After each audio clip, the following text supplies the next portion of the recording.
அனைவருக்கும் வணக்கம். இன்றைக்கி மூணாவது ஒரு டிராக்டர் எடுத்தாச்சு. சுராஜ் 744 5 ஸ்டார் மாடல் வண்டி எடுத்துருக்குறோம்.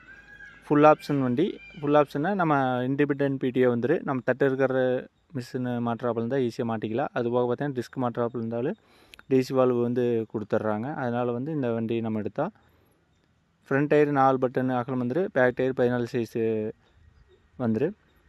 ஒரே ஓனர் 1035 மணி நேரம் ஓட்டியிருக்காங்க. டெய்லர் ஓட்டுறது அதிகமாக ஓட்டியிருக்காங்க. டயர் வந்து டெய்லர் அதிகமாக ஓட்டினால டயர் தேய்மானம் கொஞ்சம் அதிகமாக தான் இருக்குது. இருந்தாலும் நம்ம ஒரே ஓனர் வண்டி கொஞ்சம் தெளிவாக இருந்தங்காட்டி இந்த வண்டியை எடுத்தாச்சு. நம்ம நேரடியாக பார்த்திங்கன்னா தோட்டத்தில் தான் வாங்கினேன். ஒரு விவசாயிட்ட இந்த வண்டி வாங்கிட்டு வந்தோம். டாப்பு பம்பர் மக்கேட் ஆங்கிள் இது நம்ம வந்து எக்ஸ்ட்ரா பிட்டிங் தேவைன்னா நம்ம மாட்டிக்கணும். மேல் முன்னொரு வீடியோவில் சந்திக்கிறேன்.